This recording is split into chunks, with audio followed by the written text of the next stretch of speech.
लंबी सेहत दे, खुशियां दे। धर्मेंद्र के जाने के बाद उनके घर में जो तनाव और भावनाएं उभरी वो सचमुच हर किसी को हैरान कर गईं। उनके निधन के बाद पूरी फिल्मी दुनिया सदमे में डूब गई थी, लेकिन घर के भीतर जो खामोशी छाई हुई थी वो किसी तूफान से कम नहीं थी। हर कोना, हर कमरा, हर दीवार मानो उनकी यादों से भरा हुआ था। परिवार के लोग एक दूसरे को देख तो रहे थे पर किसी के पास शब्द नहीं थे। इसी बीच उनके कमरे की अलमारी से एक सीलबंद लिफाफा निकला जिस पर साफ साफ लिखा था, मेरी वसीयत मेरे जाने के बाद खोलना। ये लिफाफा देखते ही सबकी सांसें थम गईं। हवा जैसे अचानक रुक गई। पूरे कमरे में एक गहरी बेचैनी दौड़ गई। ये सिर्फ एक कागज नहीं था, ये एक ऐसे इंसान के आखिरी विचार थे जिसने दो परिवारों के बीच सालों तक संतुलन बनाए रखा था। ये लिफाफा खोलते ही कमरे में मौजूद हर चेहरा जैसे जम सा गया। अंदर लिखे हर शब्द में धर्मेंद्र का प्यार था, उनका डर था, उनका पछतावा था और उनके परिवार को एकजुट रखने की आखिरी कोशिश भी थी। लिफाफा खुला तो सबसे पहला नाम उनकी पहली पत्नी प्रकाश कौर का था। धर्मेंद्र ने साफ लिखा था कि उनकी आधी संपत्ति प्रकाश कौर और उनके चारों बच्चों सनी, बॉबी, अजीता और विजेता को दी जाए। ये पढ़ते ही ऐसा लगा जैसे राहत की एक धीमी हवा कमरे के उस हिस्से में फैल गई जहां प्रकाश कौर के बेटे बेटियां खड़े थे। सालों से एक डर उनके दिल में दबा हुआ था, एक सवाल कि क्या पिता दूसरी शादी के बाद हमें भी बराबरी का हक देंगे। लेकिन धर्मेंद्र ने अपनी लिखावट से उस डर को मिटा दिया। उन्होंने स्वीकार किया कि यही उनका पहला परिवार है और उनका हक सबसे पहले है। इस लाइन ने उस घाव को भरा जिसके दर्द को प्रकाश कौर और उनके बच्चों ने सालों तक सहा था। उन्होंने कभी शिकायत नहीं की, बस चुपचाप जीवन जिया। लेकिन आज पहली बार उन्हें लगा कि उनके धैर्य की पहचान हुई है। लेकिन माहौल की हवा अचानक तब बदल गई जब अगली लाइन पढ़ी गई। धर्मेंद्र ने अपनी बाकी आधी संपत्ति हेमा मालिनी और उनकी दोनों बेटियों ईशा और आहाना को देने की बात लिखी थी। ये सुनते ही कमरे में एक अजीब सी खामोशी फैल गई। सारी नजरें हेमा पर टिक गईं, उनकी आंखें भर आईं, होंठ कांपने लगे। हेमा ने कभी धन के लिए कुछ नहीं मांगा था। उन्होंने हमेशा कहा कि उन्हें बस धर्म जी का साथ और सम्मान काफी है। लेकिन आज धर्मेंद्र की इस वसीयत ने उन्हें ऐसा सम्मान दिया जिसे उन्होंने कभी मांगा भी नहीं था। ईशा और आहना तुरंत अपनी मां का हाथ पकड़कर खड़ी हो गई। उन्होंने अपनी मां के उन अनकहे दर्दों को देखा था जिन्हें शायद ही कोई समझ पाया हो। उन्होंने देखा था कि उनकी मां ने कितनी मर्यादा में रहकर हर रिश्ते को निभाया, कभी किसी के सामने शिकायत नहीं की, कभी कोई हक नहीं मांगा। लेकिन आज उनके पिता ने सबके सामने ये दिखा दिया कि वो अपने दूसरे परिवार को भी उतना ही प्यार करते हैं, उतने ही सम्मान के साथ देखते हैं। सनी देओल की तरफ सबकी नजरें गईं। उनका चेहरा बेहद गंभीर था। सनी हमेशा एक भावुक इंसान रहे हैं। उनमें अपने पिता को लेकर प्यार भी था, गुस्सा भी और दर्द भी। उन्होंने अपनी मां प्रकाश कौर का जीवन देखा था, उनके त्याग को करीब से महसूस किया था। पिता की दूसरी शादी उनके लिए हमेशा एक ऐसा जख्म रही है जिसे उन्होंने कभी खुलकर दिखाया नहीं था। लेकिन जब उन्होंने वसीयत में पिता की लिखावट पढ़ी, दोनों घर एक रहें, मेरे जाने के बाद कोई झगड़ा ना हो, तो उनका चेहरा नरम पड़ गया। वो गुस्सा थे, दुखी थे, लेकिन साथ ही पिता की इस आखिरी इच्छा ने उन्हें अंदर से झकझोर दिया था। उन्होंने सिर झुका लिया, मानो एक बेटे ने चुपचाप अपने पिता की बात स्वीकार कर ली हो। ये वो पल था जब रिश्तों की सच्चाई हर आंख में दिखाई दे रही थी, दर्द भी, प्यार भी और जिम्मेदारी भी। इसी दौरान हेमा मालिनी ने अचानक कहा, मुझे कुछ नहीं चाहिए, मेरे पास जो है वो काफी है, मुझे बस धर्म जी की यादें चाहिए। उनके स्वर में कंपन था। पूरे कमरे में सन्नाटा छा गया। बहुत कम लोग जानते थे कि मजबूत दिखने वाली हेमा का दिल अंदर से कितना कोमल है। जब वो शमशान घाट पर धर्मेंद्र के अंतिम दर्शन के लिए पहुंची, उनकी आंखें लाल थीं, चेहरा पूरी तरह भीगा हुआ था। वो फूट फूट कर नहीं रोईं, लेकिन उनका हर कदम, हर सांस, हर नजर बता रही थी कि उन्होंने अपने जीवन का सबसे बड़ा सहारा खो दिया है। लोगों ने कहा कि हेमा के लिए ये वसीयत किसी दौलत से बड़ा सम्मान है। ये एक पति का अपनी पत्नी के लिए आखिरी प्रेम है। इसके बाद परिवार ने धर्मेंद्र की संपत्ति का पूरा विवरण देखा। उनकी कुल संपत्ति करीब 335 से 450 करोड़ के बीच में थी। लेकिन वास्तव में ये संपत्ति सिर्फ पैसों की नहीं थी, ये उनकी मेहनत का इतिहास थी,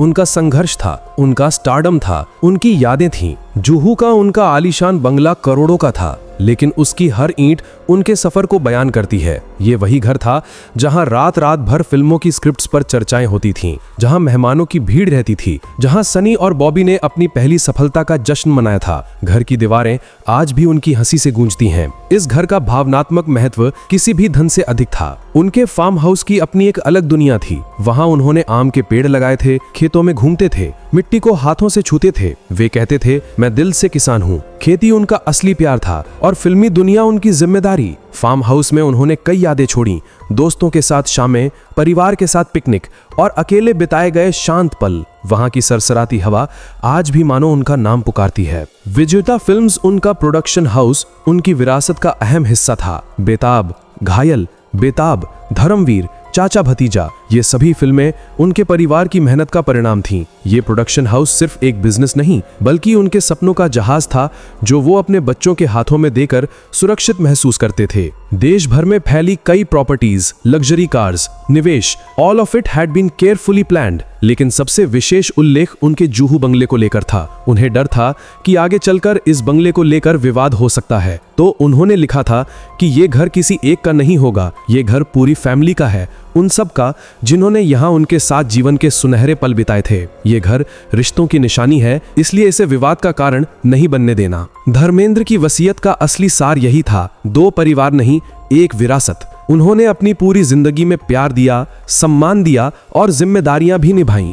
उन्होंने गलतियां भी की, लेकिन उन्हें स्वीकार भी किया। उनके दोनों परिवार उनके दिल में थे और अंत में उन्होंने दोनों को बराबरी से स्वीकार किया। ये वसीयत सिर्फ दौलत का बंटवारा नहीं थी, ये एक पिता का अंतिम संदेश था कि रिश्ते टूटने नहीं चाहिए, सम्मान ही सबसे बड़ा धर्म है। आज भी जब उनका परिवार इस वसीयत को याद करता है तो उन्हें सिर्फ दौलत का बंटवारा नहीं दिखता, उन्हें एक ऐसे इंसान का दिल दिखाई देता है जिसने अपने जीवन के अंतिम दिनों में भी परिवार को टूटने नहीं दिया। धर्मेंद्र सिर्फ हीमैन नहीं थे, वे एक गहरे, संवेदनशील, दूरदर्शी इंसान थे जिन्होंने अपने आखिरी शब्दों से भी प्यार ही बांटा। विजेता फिल्म्स की शुरुआत भी किसी आम बिजनेस की तरह नहीं हुई थी, बल्कि एक पिता के सपने से हुई थी। अपने बच्चों को अपनी उस दुनिया में स्थापित करने का सपना, जिसके लिए उन्होंने खुद पूरी जिंदगी मेहनत की थी। 8वें दशक की शुरुआत में जब धर्मेंद्र ने विजेता फिल्म्स की नींव रखी, तब वो सिर्फ एक प्रोडक्शन हाउस नहीं बना रहे थे, बल्कि अपने परिवार की आने वाली पीढ़ियों के लिए एक मजबूत आधार तैयार कर रहे थे। इस बैनर की पहली फिल्म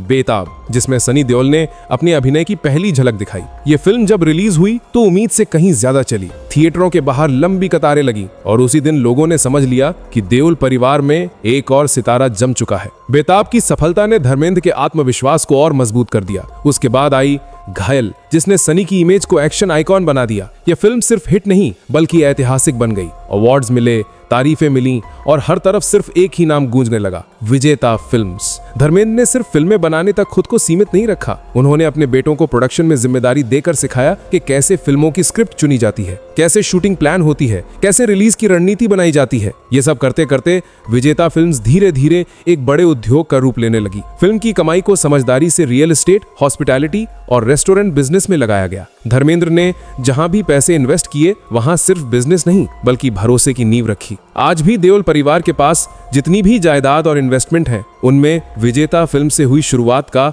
एक बड़ा योगदान है। धर्मेंद्र को कारों का शौक किसी राजकुमार की तरह नहीं था, बल्कि एक आम आदमी की तरह जो अपने सफर की छोटी छोटी चीजों से जुड़ा रहता है। उन्होंने अपने लंबे करियर में कई क्लासिक और लग्जरी कारें खरीदी, फिएट से लेकर मर्सिडीज बेंज तक। लेकिन गाड़ी उनके लिए सिर्फ एक शोपीस नहीं थी। कई बार वो कहा करते थे कि उन्हें ऐसी कारें पसंद हैं जो मजबूती से चलें, चाहे वो एक सिंपल टैक्सी जैसी कार ही क्यों ना हो। ये कारें उनके सफर की साथी थीं। स्टूडियो से जुहू के बंगले तक की शामें, लोनावाला के फार्म हाउस तक के सफर, रात की शूटिंग के बाद खाली सड़कों पर चलने वाली हवा, ये कारें सब महसूस करती थीं। आज भी देओल परिवार के पास उनकी कुछ पसंदीदा कारें एक याद की तरह संभाल कर रखी हुई हैं। लेकिन असली कहानी तो उनकी वसीयत में छुपी थी, जिसे उन्होंने अपने आखिरी दिनों में बहुत सोच समझ कर लिखा था। इस वसीयत में लोनावाला के उस 100 एकड़ फार्म हाउस का जिक्र पढ़कर सबसे ज्यादा हलचल हुई। धर्मेंद्र ने साफ लिखा था कि ये पूरा फार्म हाउस प्रकाश कौर और उनके बच्चों का होगा। ये फैसला अचानक नहीं लिया गया था, ये उस इंसान का निर्णय था जिसने अपनी पहली पत्नी प्रकाश कौर के साथ बिताए वर्षों को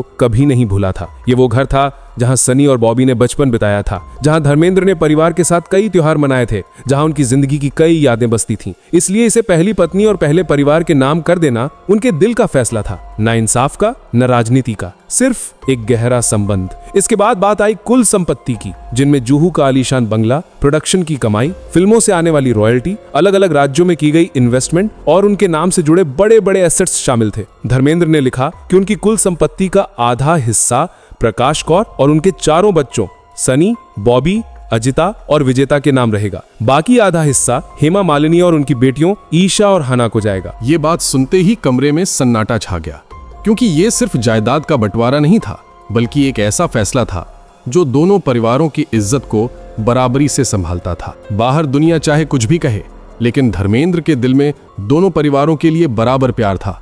सनी और बॉबी ने यह पढ़कर समझा कि उनके पिता ने यह फैसला 2 घर बनाने के लिए नहीं, बल्कि 2 घरों को जोड़कर रखने के लिए लिया था। कई बार सनी के मन में पुरानी बातें ताजा हो जाती, माँ का दर्द, दूसरी शादी, समाज की बातें। लेकिन उस दिन उन्होंने सिर झुकाकर यह मान लिया कि पापा ने हमेशा जो भी किया वो परिवार को टूटने से बचाने के लिए किया था। उसी तरह हेमा मालिनी की आंखों में आंसू थे। उन्होंने कहा, मुझे सिर्फ धर्मजी की यादें चाहिए, मुझे दौलत से क्या लेना। ईशा और अहाना अपनी माँ के गले लगकर रो पड़ी, क्योंकि वो जानती थीं कि उनकी माँ ने इस परिवार के लिए कितनी चुप्पी और धैर्य में जीवन बिताया है। आज जब लोग धर्मेंद्र की जिंदगी की बात करते हैं तो उनकी फिल्मों, उनके डायलॉग्स या उनकी हीरोइक इमेज की बात तो जरूर करते हैं, लेकिन इसके साथ साथ उनकी समझदारी और परिवार के लिए किए गए फैसलों की भी चर्चा करते हैं। वे एक गांव के लड़के से सुपरस्टार बने, फिर सुपरस्टार से करोड़ों की संपत्ति के मालिक बने। लेकिन जब वो दुनिया छोड़कर गए तो जिस तरह से अपनी संपत्ति बांट कर गए, वो इस बात का प्रमाण है कि उनके लिए परिवार की इज्जत और एकता सबसे ऊपर थी।